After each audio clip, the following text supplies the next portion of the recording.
Testing, 1, 2, 3. Testing, 1, 2, 3. You are now listening to the Backlook Cinema Podcast with Zach and Zoe. Thank you for joining us as we talk about the movies of yesteryear. You can reach us on Instagram, Facebook, or Twitter by searching for Backlook Cinema. Check our show notes for more info, and now, let's get it in. This is Zach. And this is Zoe, and welcome to the Backlook Cinema Podcast with Zach and Zoe. And this is our 21st episode. Now, remember last episode, I said it was the 19th episode? Yeah, I know. I was going to correct you on that, but I was like, he's going to find out later and post-edit. Yes, I did find out later in a post-edit, and I had to put a notification at the beginning of the show saying, making a correction before we started.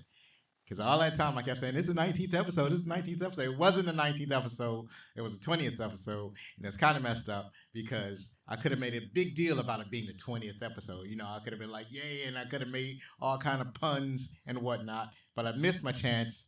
I'll have to wait to, I guess, the 50th episode. I don't know how it's going to work out. But this here show is actually the 21st episode. Yes, like the 21st century. There's a connection. No. So the reason we started this show was to strengthen our bond. I, Zoe, and my son, Zach, watched movies that I loved when I was growing up in the 70s, 80s, and 90s. And we get Zach's impressions of these great movies.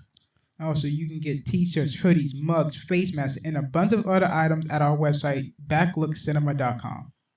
Please follow us on Instagram, Twitter, and other socials. The details are in the show notes. You can find details also at backlookcinema.com. You can leave us direct feedback, comments, suggestions, etc. And you can email us at fanmail@backlookcinema.com. And please, if you like our show, then rate and review us on Apple Podcasts or whatever podcast app that you might be using. And I'm pleased to announce that we have 2 new podcatchers where you can listen to our show. There's Podcast Addict, the #1 podcast app on Android, and Geo7. I hope I said that right. But anyway, it's a premier podcast based in India. So now you got 2 more ways of catching the show, 2 more chances. Go check them out. We're going to talk a little about Justice League since we both saw it. And yeah. 4 hours. And a 4-3 ratio by a madman named Zack Snyder. And yes, he is a madman. I don't think it was exactly 4-3, but it was close enough. It's like he made it that square aspect ratio because he wanted to show it in IMAX theaters, but hardly anyone can go to IMAX theaters. Because if you did see this on an IMAX, it would be real impressive. Have you been to an IMAX theater before? I probably have. Don't remember, but probably did. Well, if you don't remember, then you hadn't been because it's an unforgettable experience. I went to, the first time I ever went, it was at the National Air and Space Museum.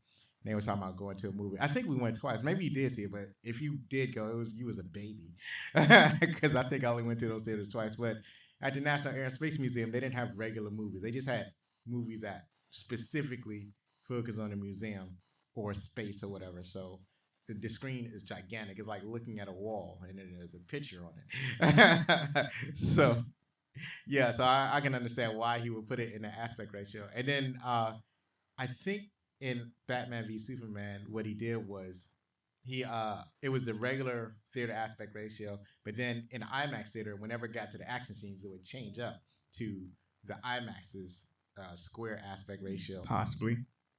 Or whatever. But it's like, nobody can watch this movie in an IMAX theater or a regular theater, but most people are watching it at home, So if we can watch it at home, why don't you give us the home aspect ratio? How about that?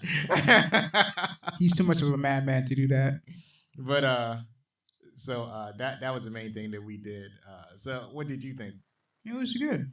Yeah, it was good. I would say that it was a vast improvement over the original, although there were some things that happened in the original, some jokes and whatnot, that was in the original version that I kind of missed out on.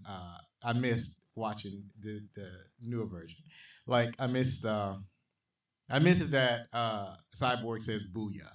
I missed that, which it's a nice callback to the Cyborg on the Teen Titans TV show. I missed what you call it, because you didn't see the original version, right? No, I didn't. Right.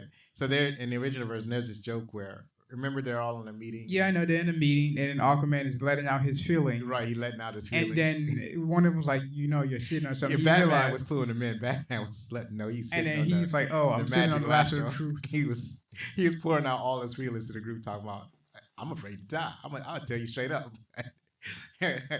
Basically revealing things about himself that he would probably rather, remain hidden. And but then they added a bunch of stuff that basically that more than compensates for what we lost. So they totally built out Cyborg's entire story arc. He's not just a bit character. He's like one of the main characters in this movie. The movie doesn't exactly start with him, but it basically ends with him. A lot of the fights were way better. The fight at the end of the movie was way more satisfying. The fights in between that they replaced it with, those were great. So I'll admit that Steppenwolf looks a little bit better now than he did in the original version. Because in the original, well, I shouldn't say the original. I should say theatrical, because who knows what original is anymore. So in the theatrical version, it looked like unfinished CGI. That's what it looked like. But in this version, it was way more polished. Basically, the basic design is the same, but you could tell I feel like they used it in.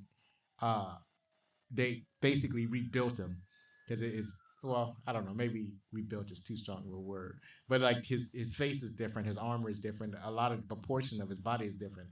Looks like he has 2 thumbs on his hand, and of course they introduced Darkseid. So all in all, it was it was pretty decent. My main fear was that I was gonna watch it and it was gonna be worse, but I watched it. It was a little bit better. They did add a bunch of stuff that didn't need to be there. All that slow motion Lois Lane. None of that needed to be in there.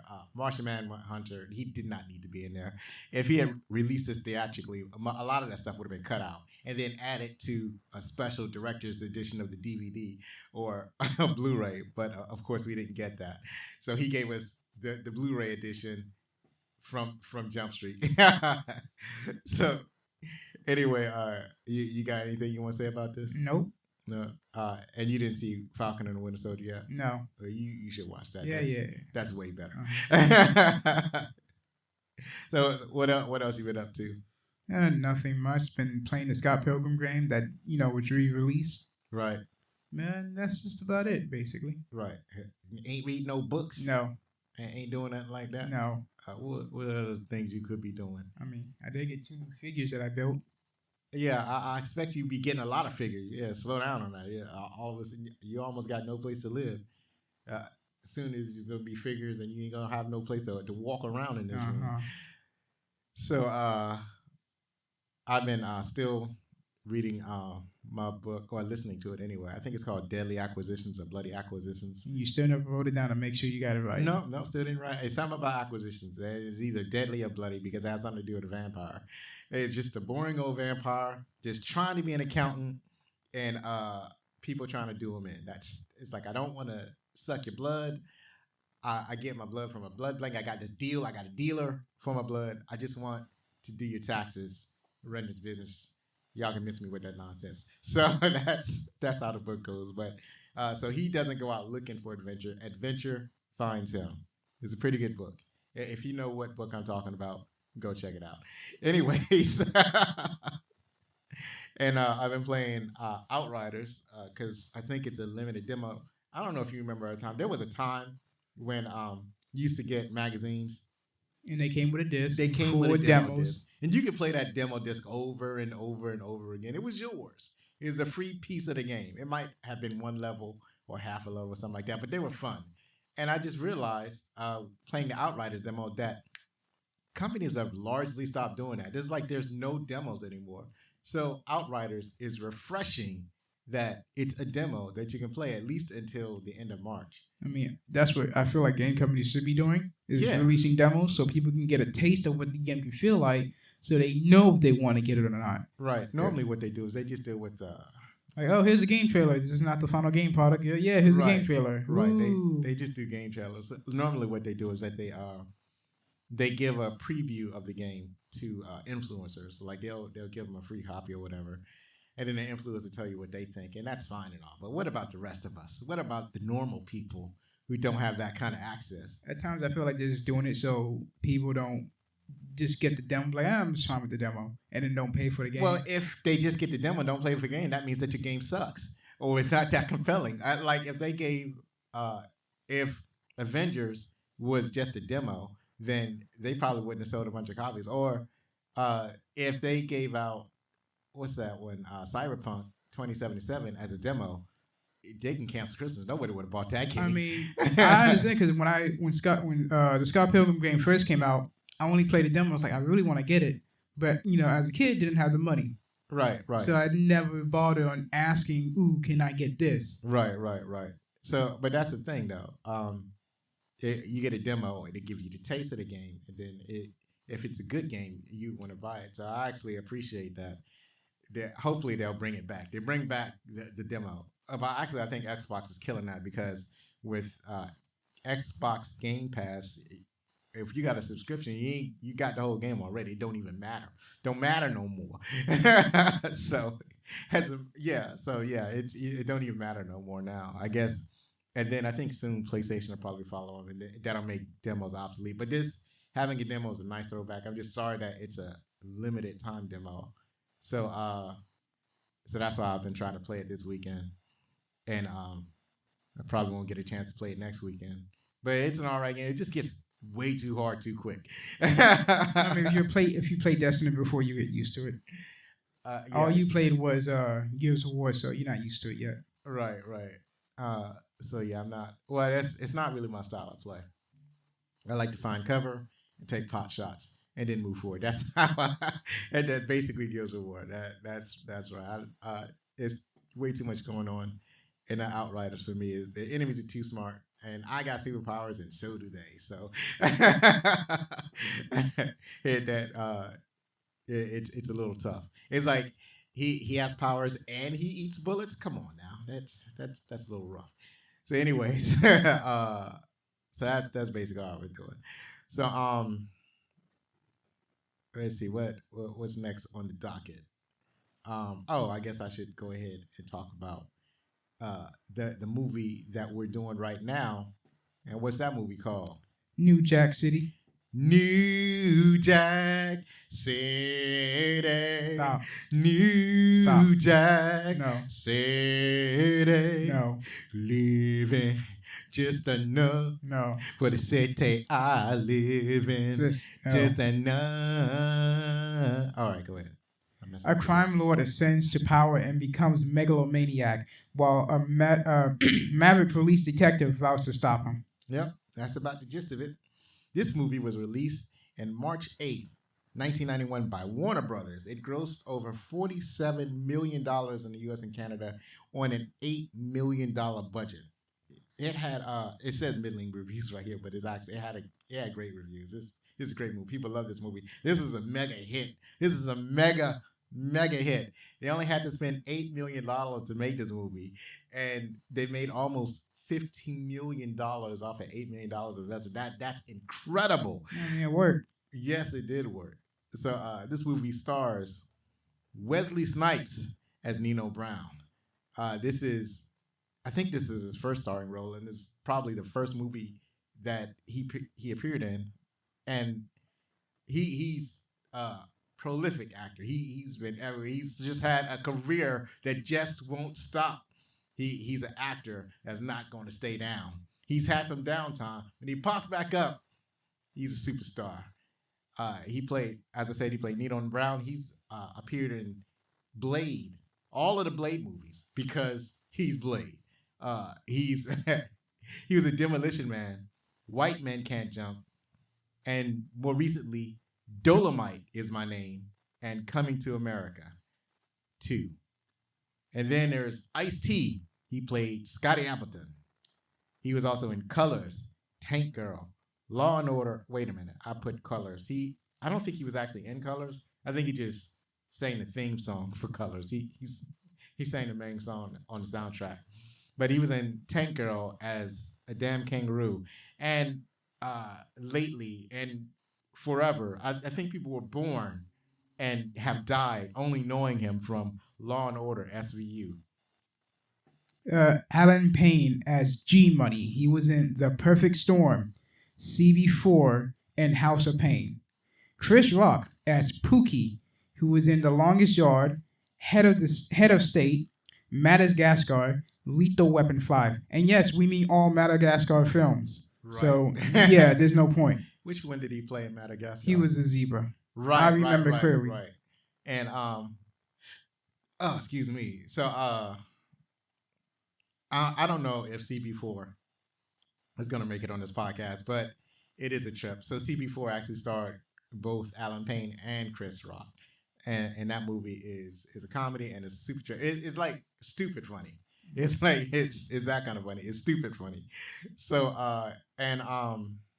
what was I going to say? Yeah, Chris Rock was like a superstar comedian. Just an absolute superstar comedian. It's like, if he's not like on stage entertaining millions and millions of people, he's in blockbuster movies. So also we have Mario Van Peebles as Stone. He stars in Badass, Posse, Highlander, The Final Dimension. Usually he directs or produces most of his movies, but he like started off in, this is his first feature film, and like he just started off just. I mean, when I was growing up, it seemed like he was everywhere. You don't see him much now. I guess if you watch the right TV shows, because he directs a lot of television, you might catch him every now and again. But it seemed like when I was growing up, it was like he was everywhere. It was like, I want to see a Mario Van Peebles movie. That's what it seemed like it was in the beginning. We also have Michael Michelle as Selena. Michael is a woman. Just to let you guys know. Billy Nunn as Dun Dun Da Da Da Man. No, you're saying it wrong. I knew you was gonna mess this up. Da Da Da Man. Da Da Da Man. Okay, yeah, sure. Da Da Da Man. Remember how they said it in the movie?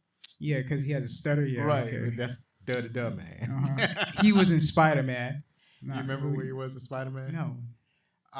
The first Spider-Man movies, the Sam Raimi Spider-Man movies. Was he in all three or just in the first one? He was in all three. He was like one of the essential supporting characters. I don't know then. So he worked at the Daily Bugle. He was one of the very few. Oh, you're talking about the guy that reported to James that time. Right, Him. right. He Okay. was the editor, the main editor at the Daily Bugle. Right. So he's been in a bunch of other movies, but that's what I remember him from. Who else is in the movie? We have Russell Wong. As Park. Yeah. I remember seeing him in other, especially Kung Fu movies, but I couldn't tell you which ones. We also have Christopher Williams as Kareem Akbar. Now, can you have a guess who Christopher Williams was? I'm guessing the guy who took the fall. No, that was oh, you talking about Take the Fall at the end of the movie. Yeah, that was okay. That was Kareem Akbar. That was played by Christopher Williams.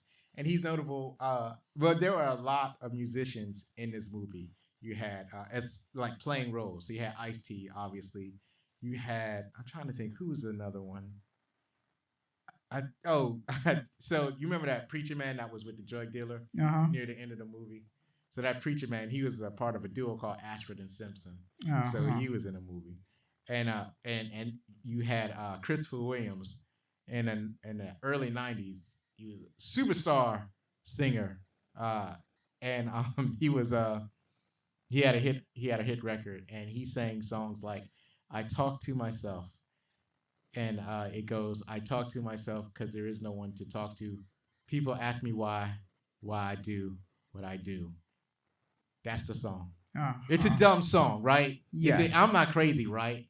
It's a dumb song, but I love that dumb song. I love that. I even back then, knowing it was dumb, it was repulsive, but I couldn't stop listening to it. It was that kind of song. Horrible.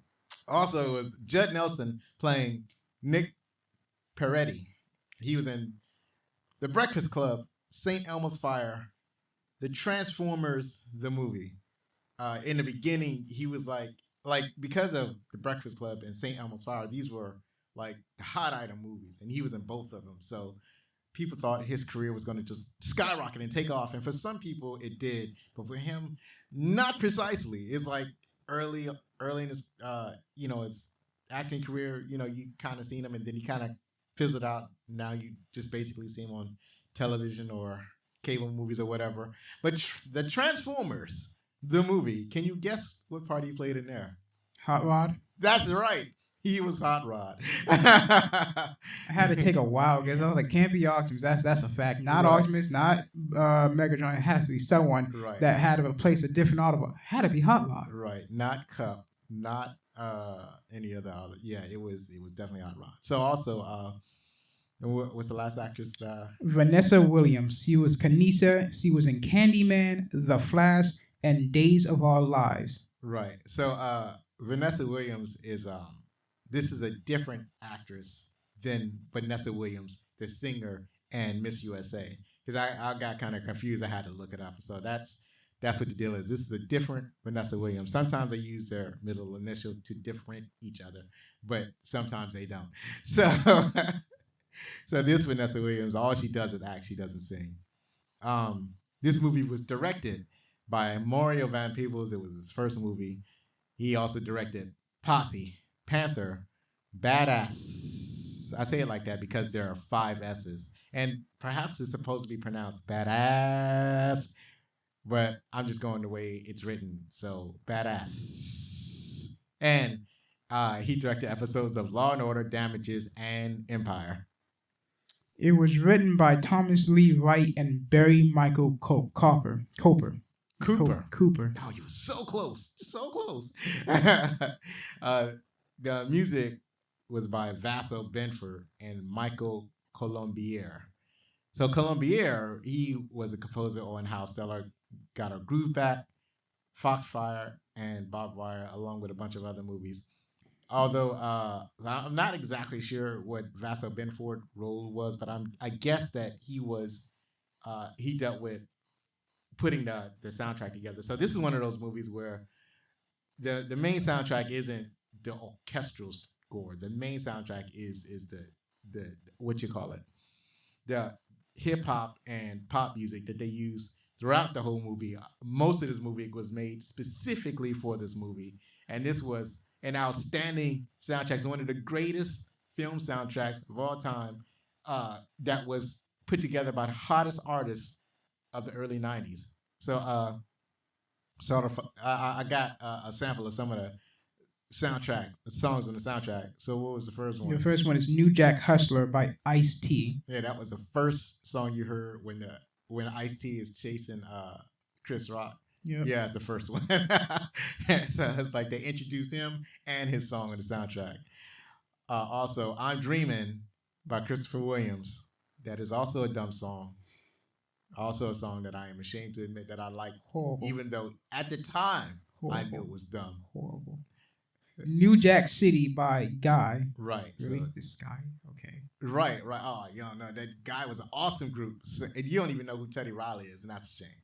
So Teddy Riley, he's another superstar producer. They did a versus with him and somebody else. So Teddy Riley, he started a number of groups. So one of the groups he started was Guy. There's another group he started was Blackstreet. You familiar with Blackstreet?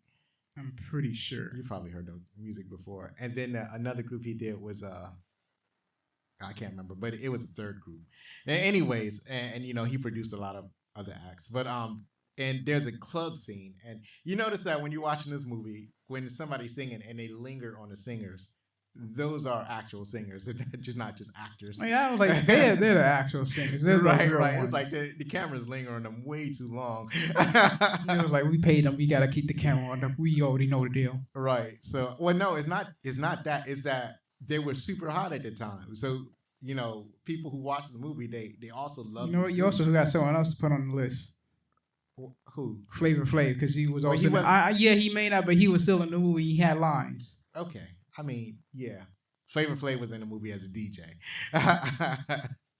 So, what you call it? So if you remember the club scene and these guys were singing and the camera was lingering on those guys. Oh, yeah, that was Guy. I'm Still Waiting by Johnny Gill. There you go, Telling Me No Again by Keith. Yeah. Keith Sweat. Right. That's an interesting name, isn't it? Yeah. So I don't know if he was singing that song in a wedding in the wedding scene, but that was him in the wedding scene. He probably That was was singing Keith it, but they just put the camera on him as much. For the Love of Money by Troop Levert. It's actually two separate groups. Troop. Remember near the beginning of the song, and it was there was four. There was like I think 4 or 5 of them, so and then Troop. After that, it was only 3 of them, which I'm pretty sure are the original members. So 2 of them left. No. That's a different group. That's Levert. So Troop, that's like the younger kids, and Levert, they're a little bit older. So it started off with Troop, and then it ended with a different group, Levert. Levert is a superstar group that they were like an outstanding group, and they actually 2 of the members were sons of another historic singing group called the OJs. I'm pretty sure you heard about the OJs or not. Possibly, I don't know. Possibly. What's the last song? I Wanna Sex You Up by Color Me Bad. Ooh, Stop. I wanna sex you up. Stop. All right. Just no. Oh, that was my favorite song of the whole movie. That was the first time I heard that song, and I was like, man, that's an awesome song. I love that song. So yeah, and I shortly thereafter I bought their debut album. So they didn't have any executive producers on this movie, which is strange. And so I just put I just listed all the producers, and they are James Bigward, Suzanne Broderick, Fab Five Freddy, Preston L. Holmes, George Jackson, Doug McHenry, and Dwight Williams. Now here's what's funny. The reason I decided to put all the producers, because I had to put down Fab Five Freddy. I don't even know who he is. It's just a strange name. So you don't know who he is, but you decided to put it. I know he has something to do with music. I guess he's a music producer. I don't even know who he is. I did like barely any cursory research on him. And in my little bit of research, he's referenced in a couple of songs. So I'm like, why? So he's more into the music industry, but he did do a couple of movies. Like he produced a couple of movies. So it's just weird. And it's just a fabulous name. So I was like, well, I want to put his name. So I'm going to just put all the producers. Some of these are associate producers. Some of them got listed as producers. I didn't really care. They're all producers to me. I don't even care. So we're going to take a short break, and we'll be right back to talk about our favorite parts of the movie, some movie trivia, and find out what some of the critics thought. And now, coming soon to a store near you, Spaceballs the Flamethrower. You can use Spaceballs the Flamethrower for almost any occasion. You can melt the snow in your driveway. You can toast marshmallows. You can start a barbecue. You can make a campfire. Got a nosy neighbor or pesky intruder? Light them up. Want to light a cigar? No problem with Spaceballs the Flamethrower. Spaceballs the Flamethrower is easy to fuel, easy to use, with a self-explanatory advanced point-and-click delivery system. It's great for all ages. Spaceballs the Flamethrower will soon join our magnificent line of Spaceballs merchandise like Spaceballs the T-shirt, Spaceballs the coloring book, Spaceballs the lunchbox, Spaceballs the breakfast cereal, and many more. Spaceballs the Flamethrower. Kids just love it. And we're back. So Zachary, tell me, what was your favorite part of the movie? Let's start with the beginning of the movie where you see G Money hanging a guy by his legs over. I'm guessing that's not the Golden State Bridge. No, they're in New York City. They're in New York, so I don't know where. New York City has a bunch of bridges. So yeah, one of the bridges hanging a guy by his legs, and the guy is basically panicking because he didn't pay. Can't remember his name. Nino Brown. Yeah, Nino Brown, because he didn't pay him his money, and and he didn't have the drugs. He didn't have the drugs, and Nino's not upset because it's business. So he told G Money to just let him go. He said, he said one of my favorite lines in all of cinema. See ya, wouldn't want to be ya. So yeah, he was hanging over. Da Man was hanging the dude over by his ankles, and he was struggling to hold him. That was Da Man, not G Money. Huh? That was Da Man, not G Money. Right. Confused. Another good one was when you see Pookie going up to is trying to sell drugs to what was his name? Starts with an S. Well, Ice-T. I just Can't remember his name. Furiously searching his notes to find Scotty, that's what it was. Right, Scotty Appleton. So, Scotty Appleton is undercover. Undercover. So he's trying to sell him the drugs, but instead of him going through it, he just steals the money and run away. And as he's, they have a huge, I guess it's a huge chase scene, goes after him. He's about, before he even gets away, Scotty shoots him in the ankle. And he's like, I'm an undercover cop. And that's when you see another member there just looking at him. And I'm like, is he a cop too? What is he just standing there for? Because he's just standing there looking at him. Right. Like, okay, I guess he's the not other a cops cop. have to stop him, And it's like that was just wild. So he's running away. It's not somebody that you're supposed to shoot just because he's outrunning you. But I'm sure a lot of that happened back in the day. Or probably still happening now. Possibly. And they left that in the movie on purpose because, a lot of people feel that that's basically how police act. So, and then it was around this time that there was the Rodney King shooting. So, as far as they was concerned, this is accurate. It's accurate portrayal of police work, but it was also somewhat of an abomination. But so he tackles Pookie to the ground, and that was a pretty good chase too. That was a fabulous chase. Another good scene is when Scotty is trying to help Pookie get off. Is trying to help him kick the cocaine he's been using. Right. I was like, that's a good scene. Basically trying to befriend him. Right. That also confused me. I can't see that happening anywhere in life. It's like you arrested a dude and just out of the kindness of just apropos of nothing, you decided to help him kick the habit. It was so weird to me. I mean, it's a crucial part of the movie for sure. But at the same time, I don't understand how that could possibly happen. Like if they introduced another character and the other character got him off crack, or there was a reason that they had to, like if he was related, if they were related, like cousins or something, that would make sense. But no, just a stranger on the street. Like, well, I'm gonna get him off of drugs. I'm gonna have him commit. I'm gonna have him stay in my house. I'm gonna. Yeah, that was another thing. I'm going to comfort him. At your house? Right. Why? I'm going to comfort him as he goes through his withdrawal symptoms because drug withdrawal, especially powerful drugs like crack, that's painful withdrawal. And then I'll help him be a productive member of society. So that was super strange for me. But it was a crucial part. I mean, it's strange now. Before I was like, okay, fine, whatever. Like when I first thought of it, but now I'm like, you know what? This joint is strange. What else did you like? When Nito Brown calls everyone for the meeting, and he's pissed because they had a rat in the system, right? And they had to take down everything that they worked to get, right? And as he's trying to figure out, what's happening, is no one's gonna tell him. He has a cane, and with that cane, he pulls out a sword. I'm like, oh, so it's one of those canes, right?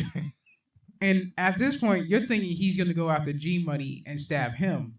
But no. Instead, he stabs, what is Akum? Akim Akbar. Yeah, he stabs him in the hand and chokes him with this chain. Right. Tell him I never liked you pretty well. I was like, wow. Right. I never liked you anyway, pretty motherfucker. So everyone's there is threatened by him because they can notice how he's changing. It's not that he changed. They basically they had to destroy the empire. Of course they had to destroy it. Because the cops were on him. And it was all G Money's fault because he decided he wanted to trust a crackhead around crack. He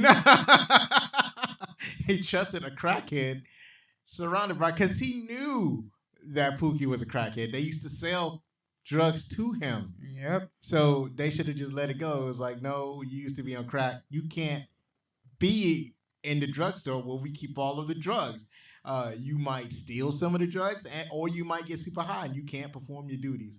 So, which he certainly did. Right. So originally, so what happened is that, so Pookie is clean. He's been clean for, like, you don't really get a sense of a time frame. It's like it starts in 1985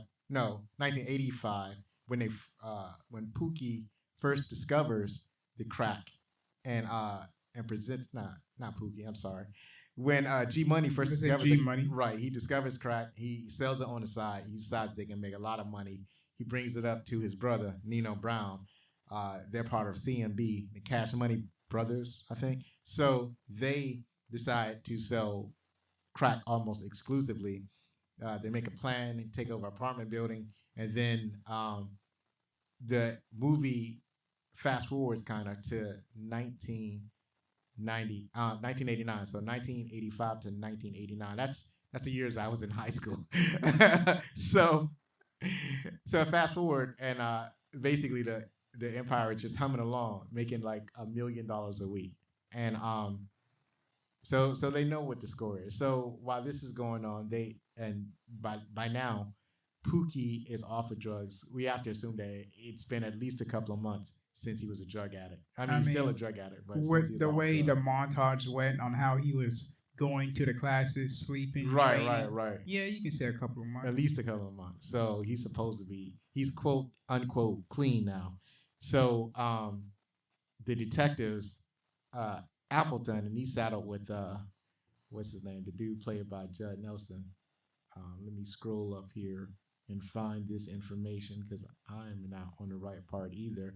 Nick Peretti. So they're teamed up by Mario Van's People's character, who's Stone, and their sole purpose is to take out Nino Brown and his criminal empire.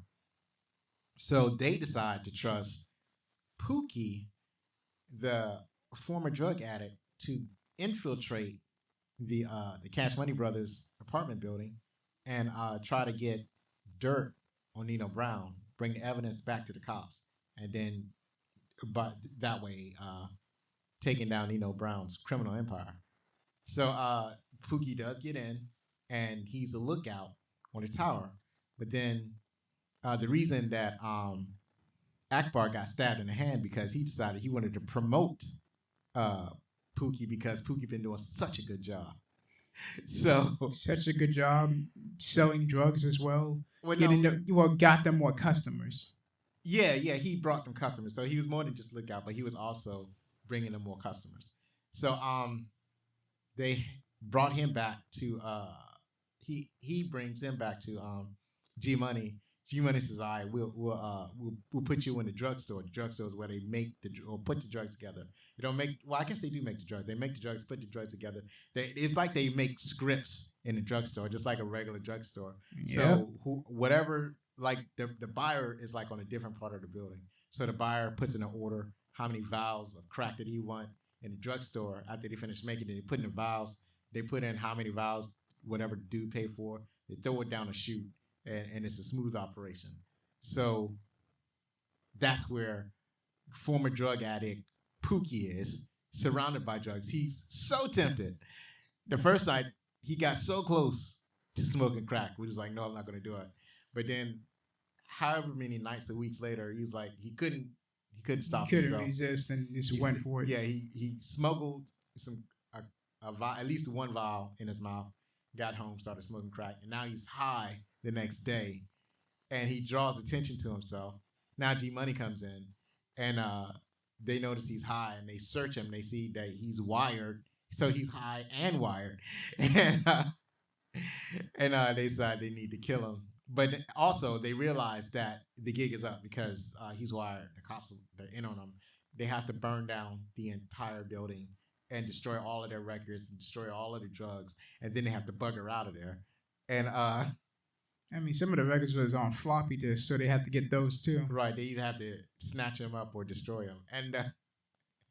And now that he's called Pookie, he's like, "You gotta save me, man." It's like, man, you dead now.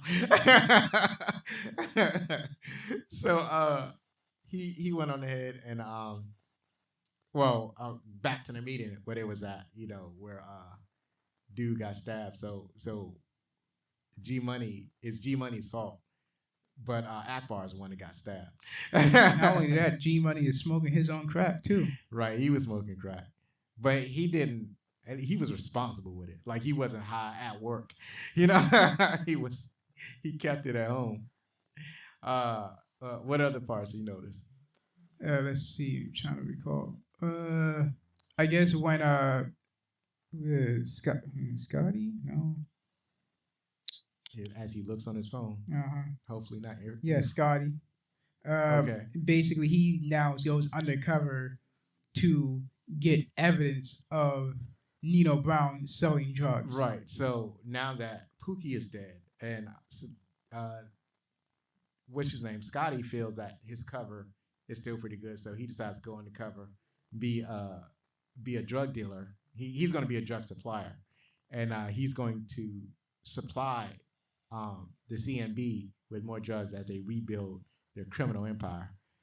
So, and then G Money trying to make a deal on the side, and then what's his name? What you call it? Scotty.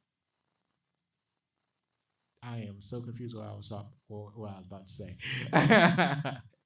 So he basically G Money is making a deal on the side with Scotty, who is undercover as a drug dealer. That's what I was gonna say. Yeah. So are you talking about when they first meet? Is that when they first meet? Right.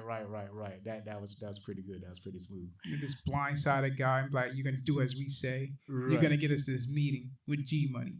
Right. Also, there was a subplot with the Italians. Oh yeah, the Italians are there. The Italian like, mob. That was pretty smooth. What else? What else you looking at? Scotty's is getting closer to Nino Brown, but Nino Brown still don't really trust him fully. Right. But he still, keeps an eye on him, but still trusts him. Well, he don't trust a little, him at all. not fully, but just a little bit. Especially when he was they was in that building and that old man came up about to shoot. Right. And Scotty grabbed him. It's kind of weird. And he's like, "Well, you had my back, but G Money didn't." Right. So the weird thing is that he's supposed to be a drug supplier, but he's also acting like a henchman. That was a little bit confusing. That was. I'm like, yeah. He's both. Normally drug supply. Well, I would think that drug suppliers don't just hang around the people that they're dealing drugs to. They just, they just set up a meet or set up a situation. But I guess Nino Brown just wanted him around to see if he could trust him or whatever, or not really trust him, but at least see that he's reliable or whatever. Because he don't, at this point, after losing his apartment building, he doesn't, and when we say apartment building, he took over the entire building. So after losing that apartment building, he doesn't really trust anybody. So I guess keep your enemies closest or whatever. Yeah, so I guess. Right. So this old man comes in, and actually, what happened in this particular scene? This is the scene where you had, I don't know if his name is Ashford or Simpson. I mean, I know the group as Ashford and Simpson, but I don't the dude in group. You guys who listen to the show, now y'all know who I'm talking about. Is one of them. I guess it's Ashford. Well, let's pretend it's no. I don't want to do that to the man. So the Ashford and Simpson dude, he's playing the preacher. So he's in the scene. He's hanging out with Nino Brown. They're giving money to children, and he's trying to be like a Santa Claus figure to these children. He's trying to be a hero so that when they get a little bit older, they could probably work for him later on. So this old man comes in, and Ice Cube as the undercover cop. Ice-T, my bad. Damn, I'm getting confused. Ice-T as the undercover cop is, in the scene, acting as a bodyguard. I don't know why he's there. He's the undercover drug supplier. So anyways, the old man comes in the scene, and he is credited as old man in credits. He starts trying to shame Nino Brown, talking about killing your own people, this stuff is poison, how you do this? But Nino Brown ain't trying to hear that. And so the old man realized he's being ignored. He pulls out his gun and tries to shoot Nino, and that's when the undercover cop jumps in and grabs the guy, put his arm behind his back and disarms him or whatever, and escorts him out the building. So that's the part that Zach's talking about. So what else you got? When Scotty's is there trying to break the deal, but then Akbar is like, I know him. He's an undercover. I'm like, right. In the worst acting you have bad memory. Seen. Two, that's this whole time. Well, see, that's what I'm saying. It's a time frame thing, so we don't know how long it takes. And Akbar probably is probably not good with faces. And I can see that happening. And the problem is he kind of looks the same all the time. Like he looks the same. I'm like he has sunglasses and it's a not hat. like he changed his haircut. He always had dreads. He always wears sunglasses. He always has a hat or Kango or something like that. And he's real light skinned. It's kind of hard to miss a dude like that. And he has the same goatee. So it's not like he made any effort to change his appearance. He looks the same Sounds as the when same. he was first seen. So if he had just shaved his goatee, then he would have been harder to recognize. But so we just gonna have to assume that the only person like Akbar first seen him in the first scene of the movie when he jumped on Pookie and pointed his gun at everybody, talking about I'm a cop, you know, and put that money down, I'm a cop. And Akbar has seen all this, so now near the end of the movie, Akbar remembers who that this dude is undercover cop. He's like 5-0, here come the cop. I'm surprised. Nino's like, oh, this must be true. I'm like, okay, let's go ahead. What do you mean this must be Because when he said he's a 5-0, he's a cop. That's what Ackerman said. Yeah. Nino is taking that word, and remember, he shouldn't really be trusting Nino. Right, Ackerman like that. He's not trusting, especially anyway. when he screwed up. Right. So it's like, God, he's definitely on edge. Or if somebody say he a cop, you don't sit there and yeah, that's true. But he is definitely on edge. Right. So he not gonna mess up twice. Let's put it that way. So what else you got? Near the end, it's like two parts. Near the end of the movie, where Scotty goes to where Nino Brown is now living after his 1-year sentence. Goes to where he's at. No, wait, was it? No. This is before he goes into jail. This doesn't have a jail part. So yeah, either way, he still goes to his apartment, goes in, beat him up, throw him out of the apartment down onto the streets, continues to beat him up, and he has his moment. He's like, he wants revenge because that was the same guy who killed his mom years ago. Right. The same so-called crackhead. Right. Aimed his gun, his partner that's there, who's also not an ex-cop. He was an ex-junkie. Like I said, he's not an ex-cop. He's still on the force. No, he's still a cop. But he was just suspended a little bit. Yeah, he was an ex-junkie. They were both suspended. Because one guy, his partner, killed in a motorcycle accident, and him with the Pookie incident by shooting him in the leg. Right. They're renegade cops. Classic renegade cops. Grabs the gun away from Scott. He's like, it's not worth it. Let the justice handle this. And I was like, okay, let the justice system handle this, which didn't go as planned. Right. Did not. He pleaded guilty and only got 1 year in prison. And then Nino Brown is basically being confident. And as he's being confident, the same old man who pulled a gun out on the first time does it again, shot him right in the chest. I was like, well, you got him this time. Got it this time.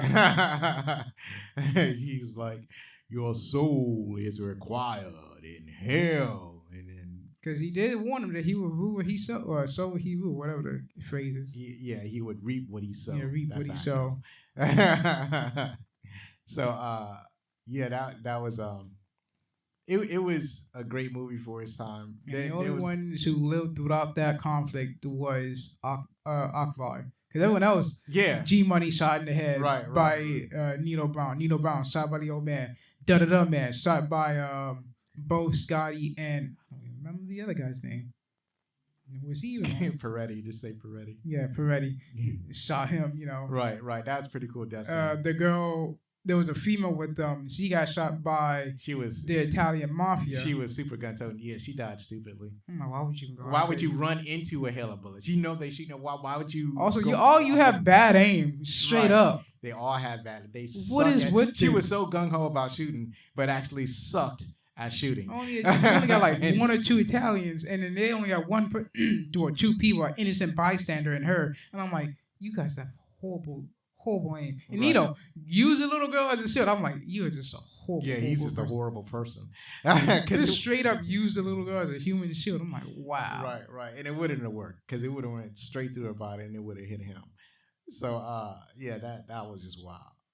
Well, one of my favorite parts is Nino's escape. So at the end, when what's his name? When Scotty is discovered as 5-0, and it's like that starts a big gun battle. That's where the dud man dies. Oh yeah, I know what you're talking about. And then that's where So Nino runs while everybody's fighting. So he's hiding. There's one of the cops that's a random cop, by the way. No, it's not. No, it was a random cop. It was a random cop. He sneaks down, slices his throat, exchanged clothes with the man. Right. That's when what's his name? Wong. Yeah, Wong comes up. He's like, "Oh man, one of my men is down." Trying to see if he's okay. Ends up getting stabbed himself. Right. that was a pretty smooth escape. And then he made like, his escape. that is the smoothest escape I've seen. Like, come on. Right. He escaped like Batman. Because it's like when he cut the cop's throat, it's like he hung upside down. So he was hanging from the ceiling. He was hanging upside down, reached down, grabbed the man's head, sliced his throat, and then stabbed the other guy. So that was a nice escape. And then later on he meets up with G Money. G Money trying to apologize, but Nino told him, if this dude isn't legit, I'm gonna kill him and I'm gonna kill you. And he didn't get to kill the undercover cop. He got to kill G Money. Right. So that was a impactful scene. I also want to say, I think he probably knew that G Money was using his own drugs.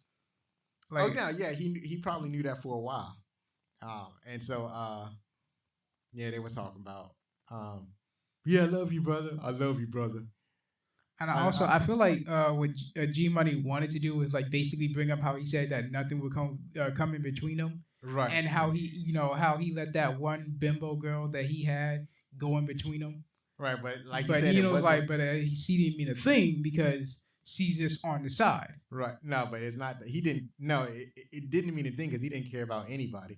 But more than that, what you call it?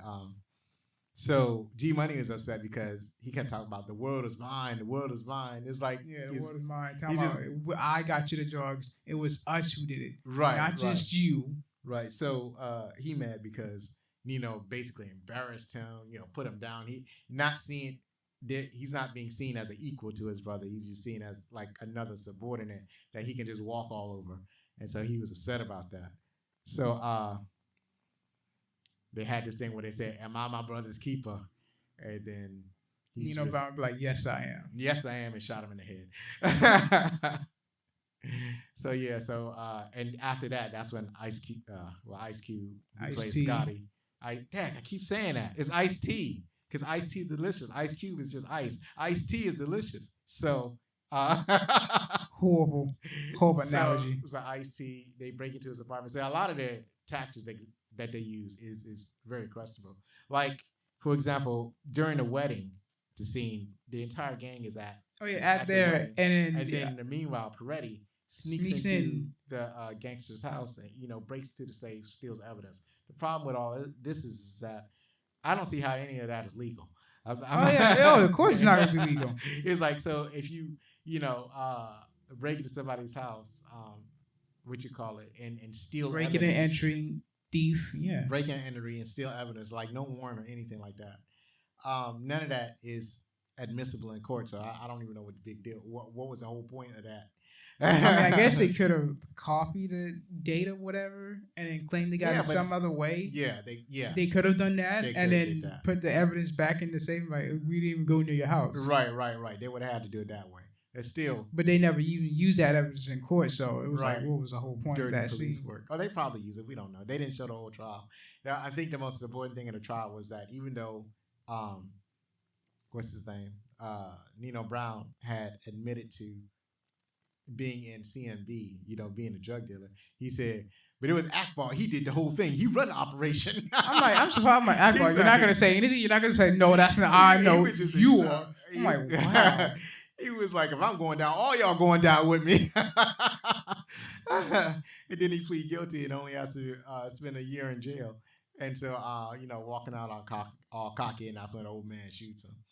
So, so I like most of the stuff. I like all the stuff that you mentioned were the impactful moments of the movie. You know what I'm saying? Those are the moments that made the movie. Those are the moments that people remember about the movie, especially that meeting scene after he loses his empire. One of my favorite scenes that we didn't touch on is like when he just putting the plan together for taking over the apartment. He coming up with the smart plan of taking over the apartment. I'm like, yep, right. That's the smart plan. Killed.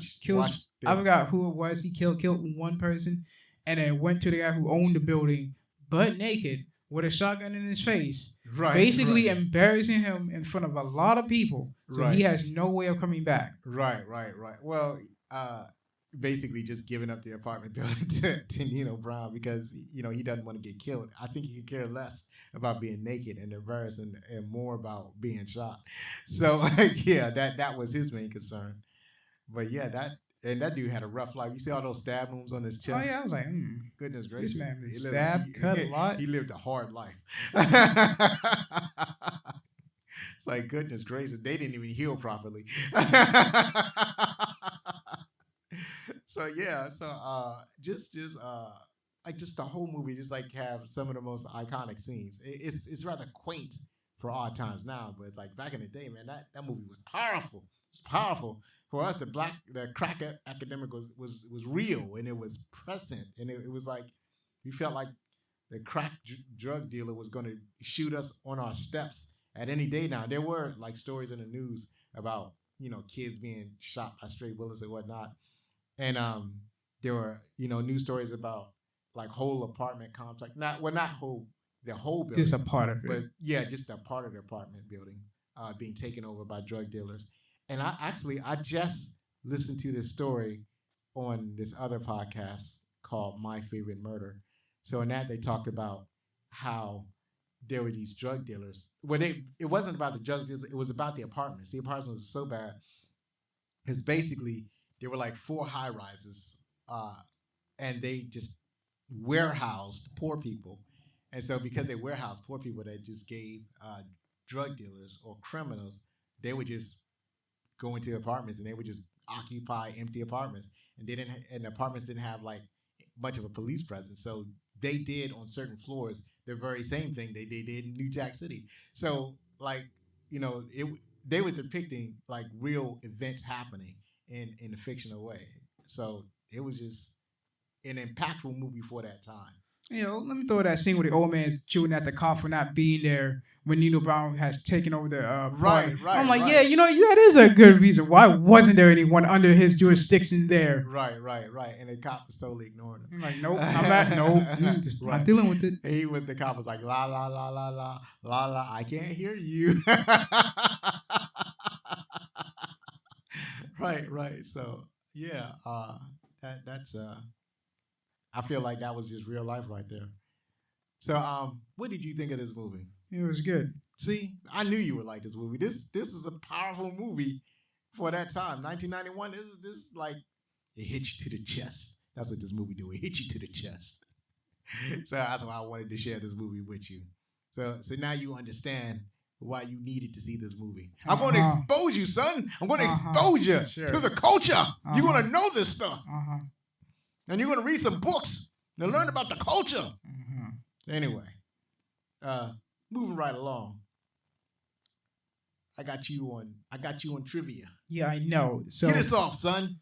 Tell us what this trivia is about. Story is largely based on a real-life Detroit gang known as the Chambers Brothers. Writer Barry Michael? Yeah, Michael Cooper. Yeah, Cooper.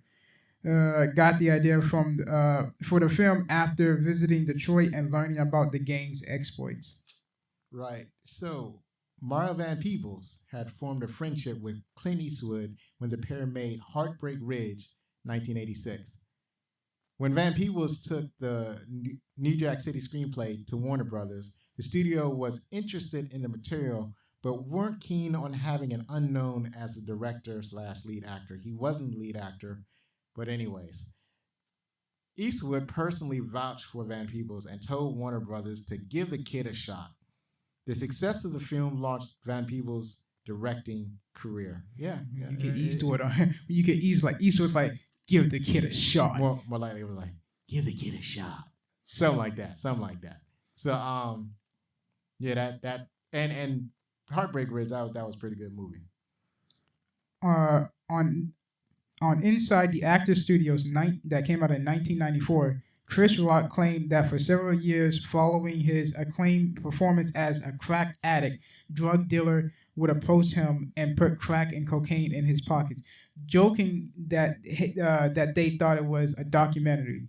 He stated that although he knew people who used crack at the time, he never did. And in his 1997 memoir, Rock This, had only smoked marijuana twice.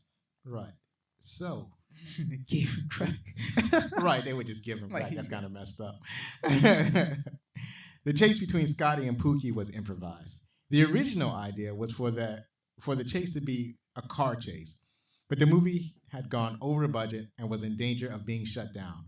Chris Rock instead hopped on a bicycle and Ice-T chased him on foot. Gone over, but it's like, we got to do something. The highest grossing independent feature of, so this was the highest grossing independent feature of 1991. Outstanding. Okay. Wesley Snipes originally wanted to play Scotty Alberton. However, Mario Van Peebles and Barry Michael Cooper insisted that he play Nino Brown as the part was written especially for him. It was like, we made this part especially for you. This is your part. You're gonna find out. Oh yeah, because Wesley Snipes. I think I wrote later on where they found Wesley Snipes or where they seen him at, why they wanted to cast him. Because Wesley Snipes would want to play a police officer. It's like, nah, man, no, you got to do this part. And the name is Cooper. That name is tripping you up, like chicken coop.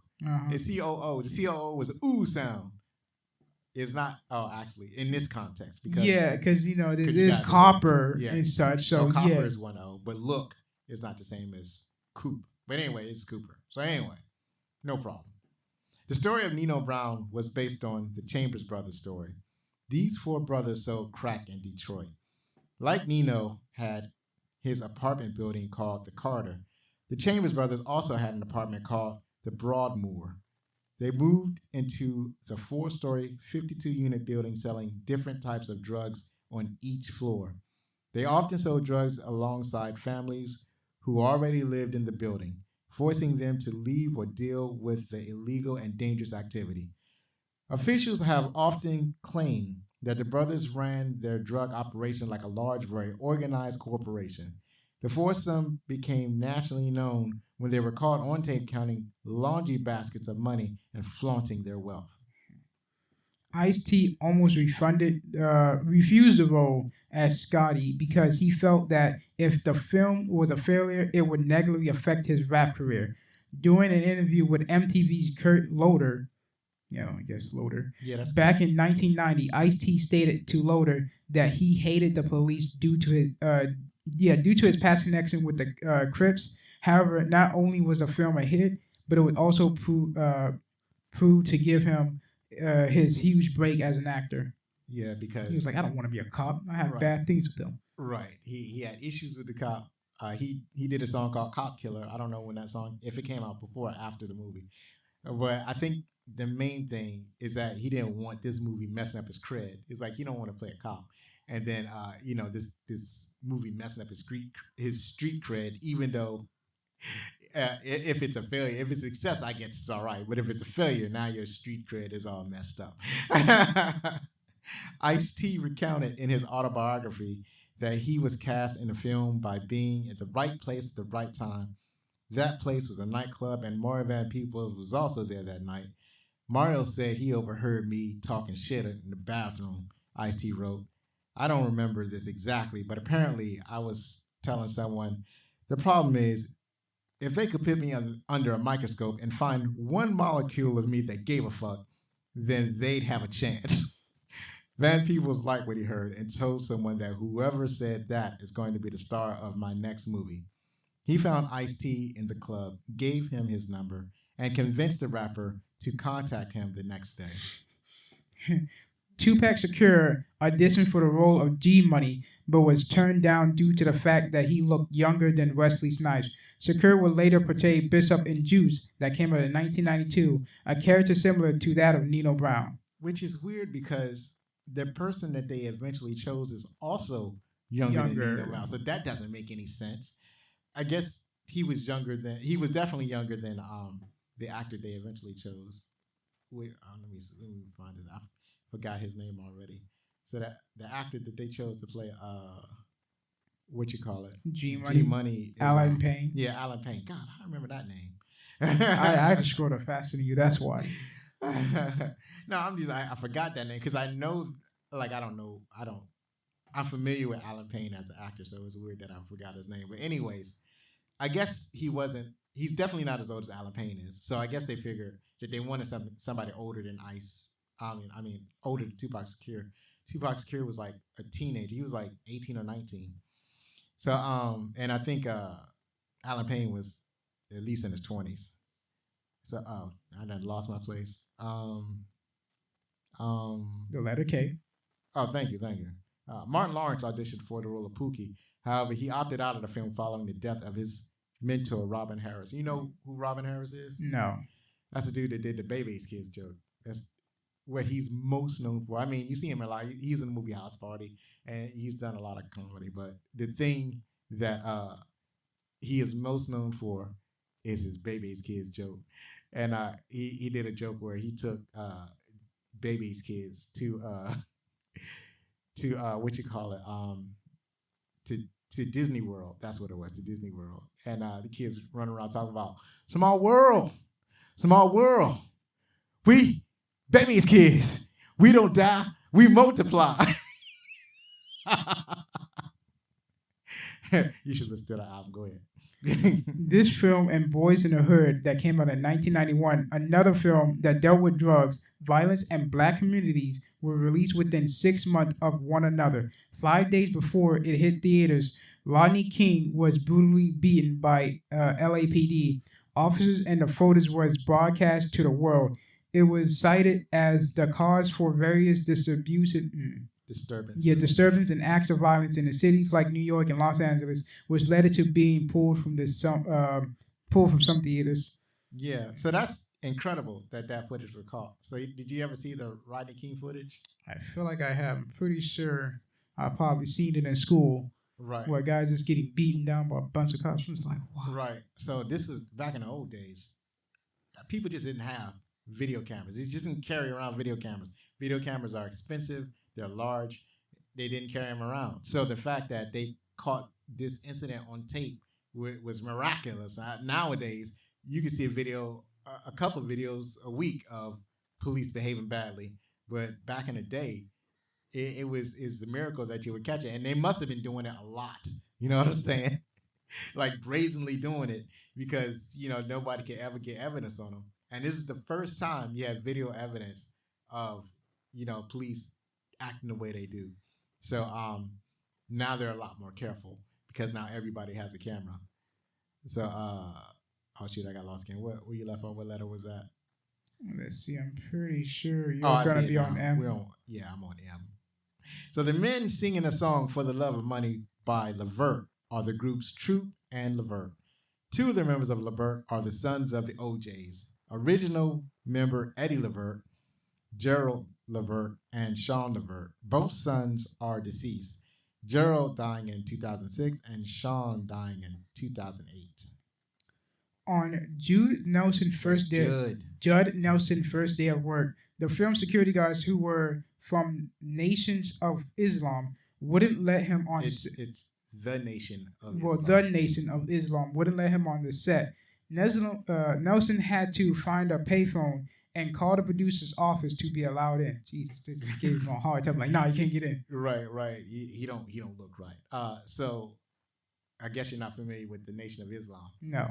So the Nation of Islam is a splinter Muslim group. So they're primarily blacks, and they, promote.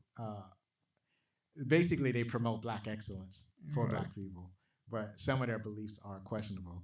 But at least for my taste. But they were back in the 90s. They were very significant. So, but I think they began in the 60s. Muhammad Ali was once a member of the Nation of Islam. And then something happened, and they decided to kick him out of the Nation of Islam. But Muhammad Ali didn't see himself as a member of the Nation of Islam. He saw himself more as a Muslim than as a member of the nation. So when I guess they had welcomed him back into the group, and he said something like, "Oh, now y'all saying I can be Muslim again? I ain't never stopped." So so the Nation of Islam, they would do this. They would have some of their members act as security officers for prominent black folk in the community. So, I think what's his name? I'm trying to think of his name, but I can't. Spike Lee. I think he probably hired Nation of Islam as security on some of his movies or whatever.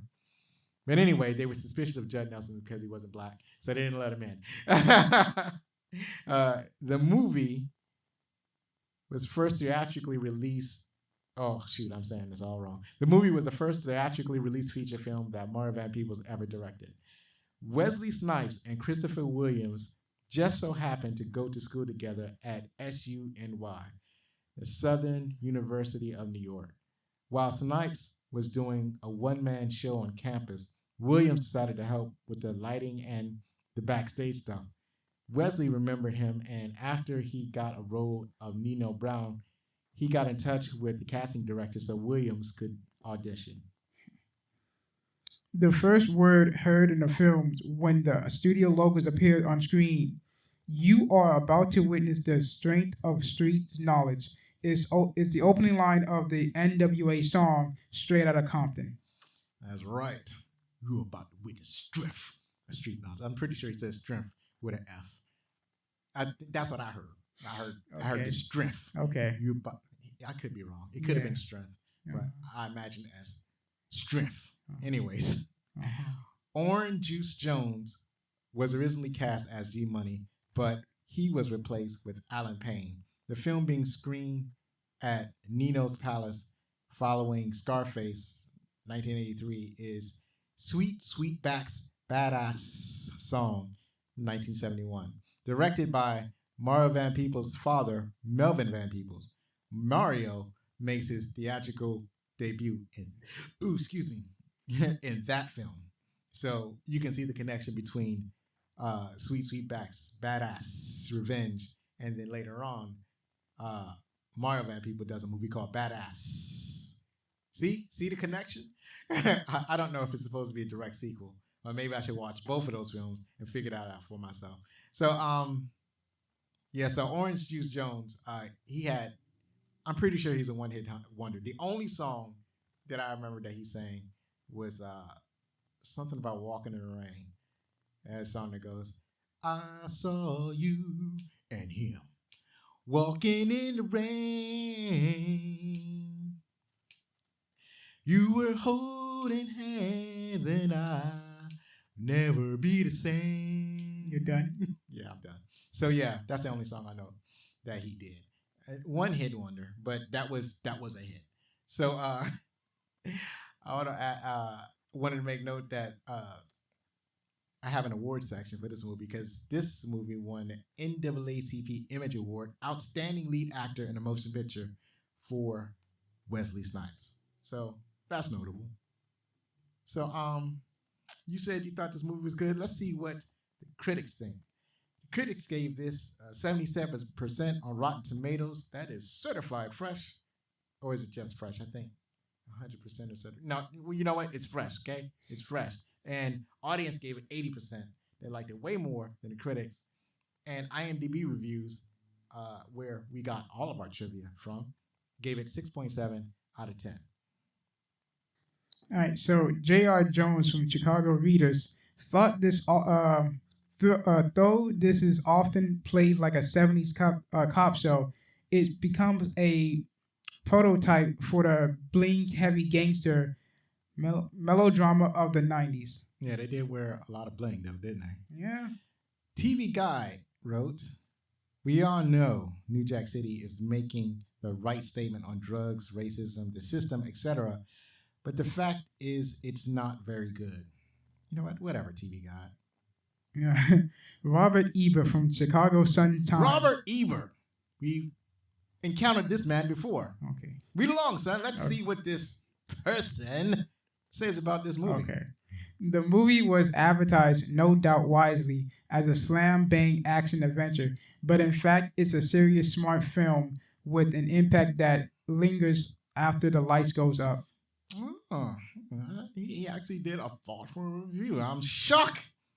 You have some serious issues. I am shocked. Anyway, Richard Luck from Film 4 wrote, it's still entertaining, but New Jack City now feels about as edgy as an old razor, and it's just as disposable, which is a dumb thing to say because, well, this review was later on.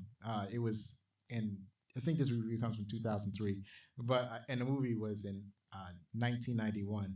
So this is somebody reviewing the film, you know, almost 10 years later. And the times had changed. So he doesn't understand the impact that drugs or the drug war had on our communities. All right. Janet Mausland from New York Times. The film use of once imposing, now crumbling New York architecture is particularly effective in underscoring the story with an air of widespread urban decay. That is accurate. I feel that is accurate. Uh, going back to Richard Luck, I just thought of something that talked about how it's not edgy anymore.